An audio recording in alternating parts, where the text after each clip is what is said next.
Buenos días, mi nombre es María Cecilia Naguarango, vengo a presentarles la tesis para obtener el título de doctor en Ciencias Económicas y Administrativas de la Universidad para la Cooperación Internacional en México.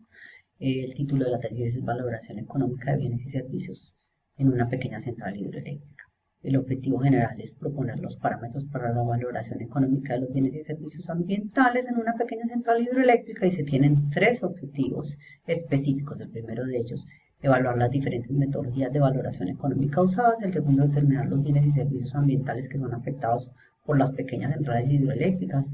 tanto en fase de construcción como de operación, y proponer las metodologías más adecuadas para los diferentes bienes y servicios ambientales afectados. Se manejan dos hipótesis. La primera de ellas es que es posible valorar económicamente todos los bienes y servicios naturales afectados por los procesos de construcción y operación de una pequeña central hidroeléctrica, y la segunda es que existe un método aplicable a la valoración de todos los bienes y servicios naturales afectados durante esos procesos de construcción y operación de una pequeña central hidroeléctrica. La pregunta de investigación se relaciona con qué tipos de métodos deben usarse para esa valoración económica de esos bienes y servicios ambientales afectados por los procesos de construcción y operación de pequeñas centrales hidroeléctricas. Existe un problema de investigación. Durante siglos las personas, comunidades, empresas y estados se han beneficiado de la energía, han necesitado la energía para sus procesos productivos, y una de las maneras de producir energía es recogiendo las aguas de arroyos, ríos, en embalses, trasladándolos a través de unos túneles de conducción. Se produce energía en unas casas de máquinas, aprovechando ese diferencial de altura, pero a nivel de análisis técnicos, económicos y financieros, simplemente se han trabajado análisis básicos de costo-beneficio que no han calculado y mucho menos asignado recursos económicos para la reparación de los ecosistemas, los servicios ecosistémicos o funciones ecosistémicas y las comunidades en el área de influencia directa e indirecta del proyecto. Estos estudios se han limitado a calcular los costos de los diagnósticos ambientales de alternativas, los estudios de impacto ambiental y los planes de manejo ambiental. Esos valores se asignan a los flujos de caja para identificar algunos indicadores financieros como tasa interna de retorno, valor presente neto, valor actual, pero no han tenido en cuenta el costo real de las afectaciones en el medio ambiente y por ende las decisiones han sido netamente financieras con información insuficiente y no ha permitido el logro del desarrollo sostenible como pretenden las cumbres de la Tierra. La justificación de esta tesis doctoral y de esta valoración económica de bienes y servicios radica en varias cosas. Primero, la necesidad de dar un precio, de tal manera que esas valoraciones económicas y financieras sean reales. Y segundo, que permita definir mecanismos de regulación legal e incentivos fiscales que eviten la sobreexplotación del capital natural, es decir, de los ecosistemas, sus interrelaciones y sus funciones ecosistémicas. Para el desarrollo de esta tesis, se hizo una investigación de tipo cualitativo en la cual se recolectaron, analizaron e interpretaron los datos de expertos para posteriormente ser descritos y valorados por el autor. Con una serie de pasos, entre ellos el planteamiento del problema, la revisión de la literatura, la construcción de un marco teórico, se define una hipótesis y posteriormente se comprueba esa hipótesis, que en el caso de esta investigación fueron dos hipótesis, y da como resultado una serie de métodos aplicables a la valoración económica de cada uno de los bienes y servicios ambientales afectados por la hidroeléctrica. Para desarrollar la investigación se realizó una triangulación hermenéutica que, según Cisterna Cabrera, incluye primero selección de información. Se definieron dos estamentos, el primero de ellos fue de expertos, el segundo de ellos fue de información bibliográfica, información asociada a artículos académicos de bases de datos indexadas. El segundo paso fue la triangulación de la información para cada uno de estos estamentos y de manera independiente. Una vez se obtuvo la información, se trianguló la información, tanto la producida por las entrevistas como la producida por la recopilación bibliográfica, y después de tener esto se trianguló con el marco teórico, el conocimiento del autor, y se construyó una propuesta de valoración y de métodos de valoración asociados a cada uno de los bienes y servicios ambientales que son afectados y que fueron evaluados en esta investigación. A nivel de recopilación de estudios, investigaciones, se realizaron, como se dijo ahorita, análisis de bases de datos importantísimas, como por ejemplo ScienceDirect, Scopus, Taylor and Francis, entre otros. Y también se analizaron algunas tesis doctorales. Para el diseño de la entrevista se dividió en tres partes. Se definieron en la primera parte los impactos ambientales generados durante los procesos de construcción y operación, se definieron los bienes y servicios ambientales afectados y se definieron los métodos de valoración a aplicar. Los entrevistados fueron personas reconocidas en el medio que han hecho parte de procesos de análisis en diagnósticos ambientales, estudios de impacto ambiental, que tienen conocimiento de valoración económica. Se elaboró un interrogatorio muy interesante, se permitió que ellos participaran con información adicional y después de eso se construyeron unas matrices para el proceso de triangulación. El marco teórico trabajó tres temas básicamente. Primero, el crecimiento poblacional y la problemática ambiental. A más personas, entonces necesitamos más energía, alimento, vestido, vivienda, pero también generamos más exceso de emisiones, vertimientos y residuos, lo que hace que nuestro bienestar elimine la armonía del hombre con la naturaleza. El uso de la energía. Durante siglos los hombres han acumulado las aguas de los ríos y arroyos en estanques o represas para producirlas como energía o como agua potable o para controlar inundaciones y para irrigar los campos agrícolas. Durante esta construcción de represas y de proyectos hidroeléctricos se alteraron las fuentes hídricas y las áreas de influencia directa e indirecta y se produjeron impactos significativos muy grandes en el medio ambiente. Y la tercera parte, el crecimiento poblacional y la protección de la naturaleza, las diferentes cumbres de la Tierra, Naciones Unidas, los diferentes estamentos mundiales, los acuerdos, sobre todo los últimos realizados, como es el caso de París, nos están comprometiendo con el logro del desarrollo sostenible. Y mientras no valoremos adecuadamente los costos asociados a la afectación de bienes y servicios ambientales, será imposible mantener la calidad ambiental de nuestro planeta.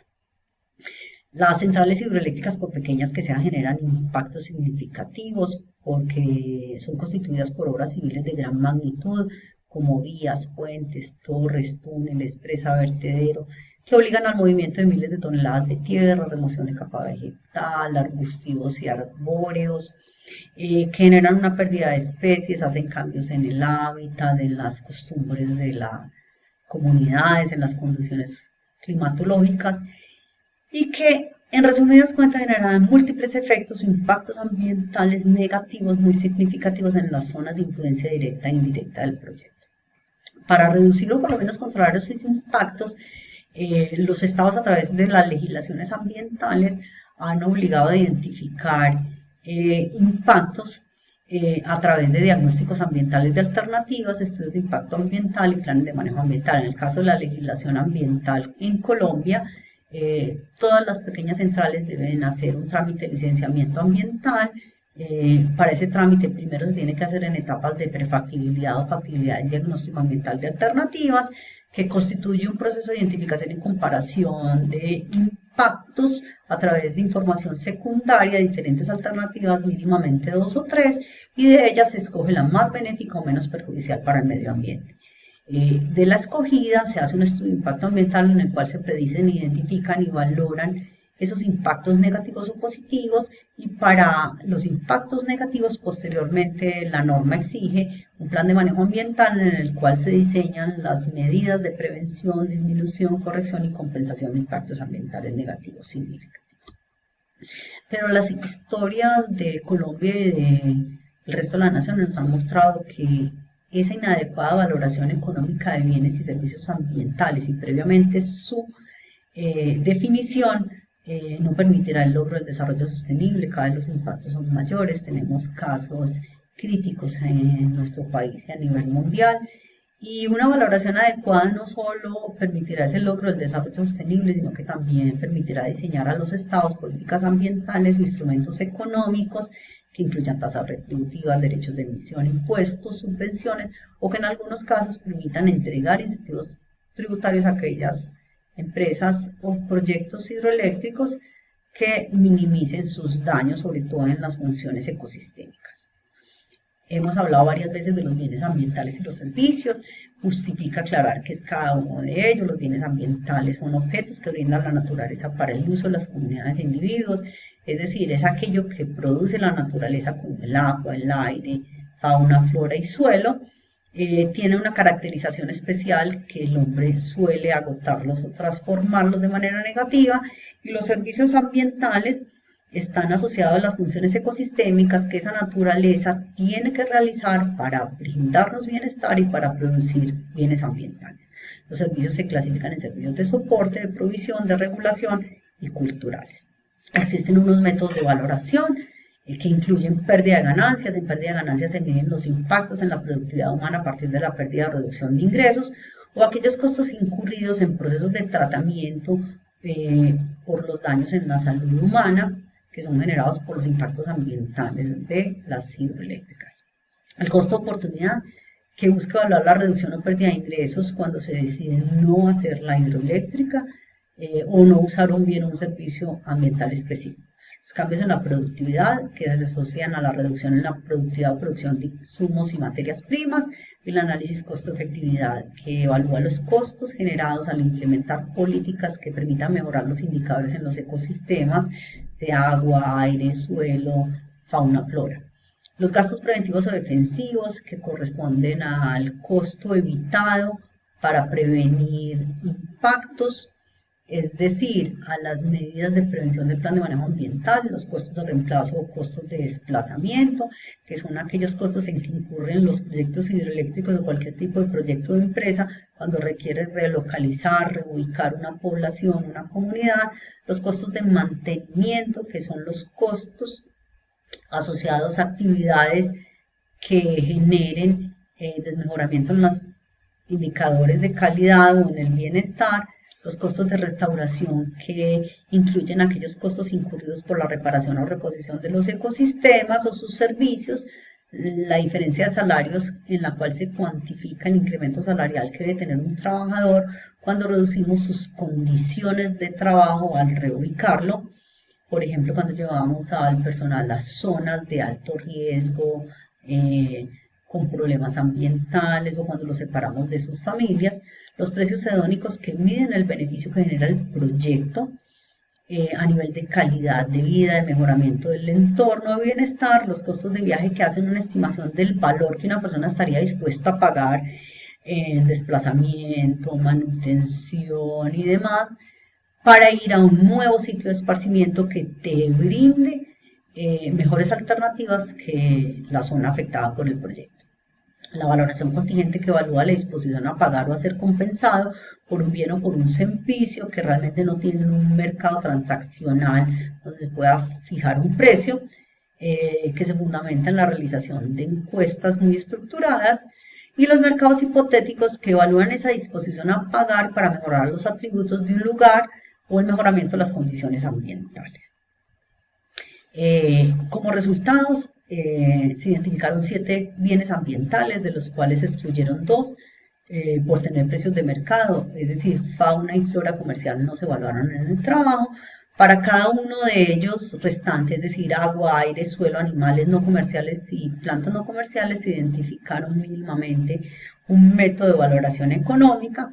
Igual, a nivel de servicios ambientales se evaluaron 48, de los cuales solo se excluyeron estaciones y corrientes marítimas, se dividieron según su función en servicios de soporte, provisión, regulación y culturales, y a cada uno de ellos igualmente se le definió una metodología aplicable. Entre ellos se incluyeron biodiversidad, cadena alimenticia, ciclo de nutrientes, ciclo de agua, ciclo de nitrógeno, control biológico, ciclo del fósforo, polinización, formación de suelo, producción primaria, entre otros. A nivel de conclusiones y recomendaciones,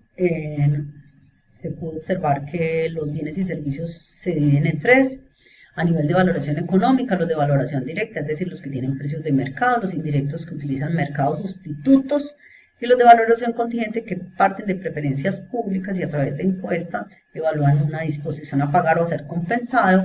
Se construyó una matriz con toda esta información, y para cada bien y servicio ambiental se definió un método como mínimamente aplicable para valoración económica, y pudo encontrarse que el método más utilizado en los artículos académicos, tesis y entrevistas, pues, de valoración contingente, es se puede decir que es un método aplicable a todos. A nivel de hipótesis se concluyó que ambas hipótesis se cumplen, tanto cada servicio como bien tiene una opción de calcularse y hay un método común que es valoración contingente. Muchas gracias.